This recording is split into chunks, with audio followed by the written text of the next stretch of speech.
Hello, നമ്മളെ വീട്ടിൽ ഇങ്ങനെ കുറച്ച് കാര്യങ്ങളുണ്ടെങ്കിൽ നമുക്ക് ഒരുപാട് കാര്യങ്ങൾ നമുക്ക് വിജയിക്കാൻ പറ്റും എന്ന് കരുതിയിട്ട് ഇതുകൊണ്ട് മാത്രം നമുക്ക് എല്ലാ കാര്യങ്ങളും മുന്നോട്ട് കൊണ്ടുപോകാം എന്നൊന്നും ഞാൻ പറയുന്നില്ല. നമ്മളെ ഒരുപാട് കാര്യങ്ങൾ ഇത് കാരണത്താൽ നടക്കും എന്നുള്ളതാണ്. ഇങ്ങനെ കുറച്ച് കൃഷി ചെയ്തിട്ട് നമുക്ക് 2-3 മക്കളെ കെട്ടിക്കുക, അതല്ലെങ്കിൽ നമുക്ക് നമ്മളെ മക്കളെ വലിയ നിലയിൽ നമുക്ക് പഠിപ്പിക്കാൻ പറ്റും എന്നൊന്നും പറയണില്ല. നമ്മുടേതായ കാര്യങ്ങൾ നടന്നു പോകും. കൂട്ടത്തിൽ നമുക്ക് വേറെ എന്തെങ്കിലും ഒരു പണി ഉണ്ടായിരിക്കണം. ഈ ഒരു കൃഷിയെല്ലാം ഉണ്ടായിക്കഴിഞ്ഞാൽ നമുക്ക് എങ്ങനെ ബാക്കിയുള്ള കാര്യങ്ങളൊക്കെ നടക്കുക എന്നാണ് ചോദ്യം. അതാണ് ഞാൻ പറയുന്നത്. നമുക്ക് രാവിലെ 2 മണിക്കൂറും വൈകുന്നേരത്ത് 2 മണിക്കൂർ ഉണ്ടെങ്കിൽ നമുക്കിത് ഒരുപാട് കാര്യങ്ങൾ ഉപയോഗപ്പെടുത്താൻ പറ്റും. നമുക്ക് എന്തായാലും ഈ ആടുണ്ടെങ്കിൽ ഒരാളും കൂടിയും കൂടെ വേണം, അല്ലെങ്കിൽ നമുക്ക് പണി പാളും, നമുക്ക് എങ്ങോട്ടും പോകാൻ പറ്റാത്തൊരവസ്ഥയൊക്കെ എത്തും. രാവിലെയും വൈകുന്നേരത്തും 2 മണിക്കൂർ ഉപയോഗപ്പെടുത്താൻ പറ്റില്ലെങ്കിൽ പിന്നെ നമുക്കൊന്നും നോക്കിയിട്ട് കാര്യമില്ല കേട്ടോ. അതിനെങ്കിലും ആ ഒരു സമയമെങ്കിലും നമുക്ക് എന്തായാലും കൂട്ടത്തിൽ വേണം എന്ന് എഴുതിയിട്ട് നമുക്കൊരു ജോലിക്ക് പോകണം. രാവിലെ നേരത്തെ പോകും, അതേപോലെ വൈകിട്ടാണ് നല്ല വൈകിട്ടാണ് വരുന്നത് എന്നുണ്ടെങ്കിൽ പിന്നെ ഇവിടുന്ന് നമുക്ക് നടക്കുക, അത് നടക്കില്ല. അതുപോലെ നമ്മളെ വീട്ടിലെ വീട്ടുകാരും അതേപോലെ തന്നെ നമ്മളെ കുട്ടികൾക്ക് സപ്പോർട്ട് ഉണ്ടെങ്കിൽ മാത്രമാണ് ഈ ഒരു പരിപാടി നടക്കുള്ളൂ. അല്ലെങ്കിൽ ഇതൊക്കെ ഇട്ടെറിഞ്ഞ് നമ്മളൊരു ഭാഗത്തിരിക്കലാണ് നല്ലത്. ഇനി ഇങ്ങനെയൊക്കെ സമയമുണ്ട്, അതേപോലെ തന്നെ ഇങ്ങനെ സഹായിക്കാൻ ആളുകളുണ്ട് എന്ന് കരുതിയിട്ട് മാത്രം നടക്കൂല. നമുക്കിത് ചെയ്യാനുള്ളൊരു മനസ്സും കൂടിയും വേണം, അപ്പോഴാണ് പരിപാടി നടക്കുള്ളൂ. ഇങ്ങനെ എല്ലാ കാര്യങ്ങളും നമ്മളെ വീട്ടിലുണ്ടാക്കി അതുപോലെ തന്നെ നമ്മളെ വീട്ടിലെ സാധനങ്ങൾ മാത്രമാണ് നമ്മൾ കഴിക്കുള്ളൂ എന്ന് കരുതിയിട്ട് നമുക്ക് അസുഖങ്ങൾ വരാതിരിക്കൂല. അതേപോലെ തന്നെ നമുക്ക് വേറെ വയ്യായികൾ വരില്ല എന്നൊന്നും പറയില്ല. അസുഖങ്ങളും അതിൻ്റെതായ കാര്യങ്ങളൊക്കെ വരും. പക്ഷേ ഇതിൽ കാര്യം എന്താ വെച്ചാൽ നമുക്ക് നല്ല രുചിയോടുള്ള നല്ല ടേസ്റ്റിൽ നമുക്ക് കഴിക്കാൻ പറ്റും. ഓരോ കാര്യങ്ങളായാലും അത് ഓരോരുത്തർ അവനവൻ്റെ വീട്ടിലുണ്ടാക്കുമ്പോഴാണ് നമുക്കിത് മനസ്സിലാവുള്ളൂ.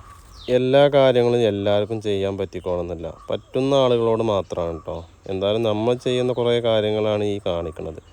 ഇതിലൊരുപാട് ഫാൾട്ടുകൾ ഉണ്ടാവും. അതിൽ എന്തൊക്കെയാണോ ഫാൾട്ടുകൾ വെച്ചെങ്കിൽ അതെല്ലാവരും ചൂണ്ടിക്കാണിച്ച് നമുക്കത് മുന്നോട്ട് നല്ല രീതിയിൽ കൊണ്ടുപോകാനുള്ള വഴികൾ നിങ്ങൾ പറഞ്ഞു തരണം. ഞാനിത് നമ്മൾ ചെയ്യുന്ന രീതികൾ ഇതിൽ പറയുന്നു, അതേപോലെ ഇത് ചെയ്യുന്നു എന്ന് മാത്രം. ഞാൻ ചെയ്യുന്നത് മാത്രമാണ് ശരി എന്ന് ഞാൻ പറയില്ല. നമ്മളിൽ ഒരുപാട് തെറ്റുകളുണ്ടാവും. ആ തെറ്റുകളാണ് നിങ്ങൾ ചൂണ്ടിക്കാണിക്കേണ്ടത്. അപ്പോഴാണ് നമുക്കത് ശരിയാക്കി കൊണ്ടുപോകാൻ പറ്റുള്ളൂ. അല്ലെങ്കിൽ തെറ്റായിട്ട് തന്നെ നമ്മളിങ്ങനെ കൊണ്ടുപോയി കൊണ്ടിരിക്കും. ഏതായാലും നമ്മളെ വീട്ടിൽ ഞാൻ നടത്തിക്കൊണ്ടിരിക്കുന്ന പല കാര്യങ്ങളും നമ്മൾ യൂട്യൂബിൽ ചെയ്യുന്നുണ്ട്. അങ്ങനെ ചെയ്ത പല കാര്യങ്ങളാണ് എല്ലാ ദിവസവും 3 മണിക്കും അതേപോലെ തന്നെ വൈകുന്നേരത്ത് 7 മണിക്കും ഞാനിത് അപ്ലോഡ് ചെയ്യണത്. അതെന്തായാലും നിങ്ങളെല്ലാവരും കണ്ടിട്ട് അതിൽ തെറ്റുകളൊക്കെ നമുക്ക് തിരുത്തണം, വീണ്ടും പറയണം. അതേപോലെ തന്നെ നമ്മളെ വീഡിയോകളൊക്കെ എല്ലാവരും ഷെയർ ചെയ്യണം, സബ്സ്ക്രൈബ് ചെയ്യണം, ലൈക്ക് ചെയ്യണം. നമ്മളെന്താണോ നമുക്ക് ആവശ്യമായിട്ടുള്ള കാര്യങ്ങൾ നിങ്ങളെ കൊണ്ട് ചെയ്യാൻ പറ്റുന്നതെങ്കിൽ അതൊക്കെ നമുക്ക് ചെയ്തു തരണം. ഇതെല്ലാം നമ്മൾ ചെയ്യുക എന്ന് വെച്ചാൽ നമുക്ക് ഇങ്ങനെ ഓരോ കാര്യങ്ങളും ചെയ്യുമ്പോൾ നമുക്കിതിൽ ചെറുതായിട്ടുള്ള കുറച്ച് സന്തോഷങ്ങൾ വരാറുണ്ട്. നമ്മൾ ചെയ്യുന്ന ഓരോ കാര്യങ്ങൾ വിജയിക്കുന്നുണ്ട് എന്ന് കാണുമ്പോൾ നമുക്ക് വീണ്ടും ചെയ്യാൻ നമുക്കൊരു ആവേശം തോന്നും. അതുകൊണ്ടാണ് നമ്മൾ ഇതിങ്ങനെ മുന്നോട്ട് കൊണ്ടുപോകുന്നത്. പിന്നെ നമ്മൾക്ക് കുട്ടികൾ ഇതിനെ നമുക്ക് സപ്പോർട്ട് ചെയ്യുകൊണ്ട് നമുക്ക് അവരെ ഒരു വിജയകരമാക്കി കൊണ്ടുപോകാൻ പറ്റും എന്നുള്ളതാണ്. അവർക്കും ഇതൊക്കെ അറിയണ്ടേ, എന്നെഴുതിയിട്ട് അവർ ഇതെല്ലാം മാത്രം പഠിക്കുക, അല്ലെ ഇതെന്നെ പഠിപ്പിക്കുക, അങ്ങനെയൊന്നുമില്ല.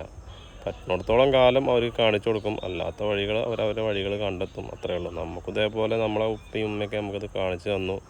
വേണമെങ്കിൽ ചെയ്യുക, അല്ലെങ്കിൽ ചെയ്യാതിരിക്കുക. എന്നിട്ട് നമ്മൾ രാവിലെ മുതൽ വൈകുന്നേരം വരെ ഒരു കൃഷിക്കാരനൊന്നുമല്ല. നമ്മളെന്തായാലും വണ്ടിയിലാണ് പോണത്. വണ്ടിയിൽ പോയി വന്നിട്ടും അതേപോലെ ഓട്ടം കമ്മിയാണ് സമയങ്ങളിലും അതേപോലെ തന്നെ നമ്മൾ രാവിലെ വണ്ടിയിൽ പോകുന്നതിന് മുന്നെയാണ് ഇതൊക്കെ ചെയ്യുന്നത്. എന്തായാലും ഇതിലൊരു കാര്യം എന്താണെന്ന് വെച്ചാൽ രാവിലെ നമുക്കൊരു 6:30 to 7 ഉള്ളിൽ നമുക്ക് വിളവെടുക്കുക എന്നുള്ളതാണ്. അതേപോലെ തന്നെ വൈകുന്നേരം ഞാൻ ചെയ്യുന്നത് അതേപോലെ 2 മണിക്കൂറിൻ്റെ ഉള്ളിൽ നമുക്ക് വളങ്ങൾ കൊടുക്കുക, അതേപോലെ മരുന്നുകൾ അടിക്കുക, അത്രയാണ് ചെയ്യുന്നത്. അതുപോലെ തൈകൾ വെക്കുക, അങ്ങനെയൊക്കെ. എന്നും തൈ വെക്കാനും എന്നും മരുന്നടിക്കാനും എന്നും ഇതിടുക. പക്ഷേ നമുക്ക് എന്നും മുതലേ നമ്മളെടുത്തുണ്ടെങ്കിൽ എന്നും വിളവെടുക്കുക എന്നുള്ളതാണ്.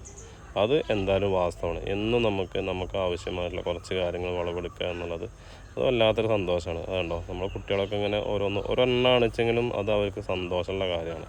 വീണ്ടും ഞാൻ പറയുന്നു, നിങ്ങളെക്കൊണ്ട് ഞങ്ങളെ സഹായിക്കാൻ എങ്ങനെ പറ്റുമോ അങ്ങനെ നിങ്ങൾ സഹായിക്കുക. അത് സബ്സ്ക്രൈബ് ചെയ്തിട്ടും സപ്പോർട്ട് ചെയ്തിട്ടും അതേപോലെ ലൈക്ക് ചെയ്തിട്ടും ഷെയർ ചെയ്തിട്ടൊക്കെ. അതേപോലെ തന്നെ നമ്മളിൽ നിന്ന് വരുന്ന തെറ്റുകൾ എന്താണോ എന്നുള്ളത് നിങ്ങൾ ചൂണ്ടിക്കാണിച്ച് നമുക്കത് തിരുത്തി തരിക. നമുക്കിത് എങ്ങനെ നല്ല രീതിയിൽ മുന്നോട്ട് കൊണ്ടുപോകാൻ പറ്റും എന്നുള്ളതാണ്. നിങ്ങളെ കൊണ്ട് കഴിവിൻ്റെ പരമാവധി നിങ്ങൾ ഞങ്ങൾക്ക് പറഞ്ഞു തരണം എന്നുള്ളത് വീണ്ടും പറയുന്നു. ഓക്കേ.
കേട്ടോ.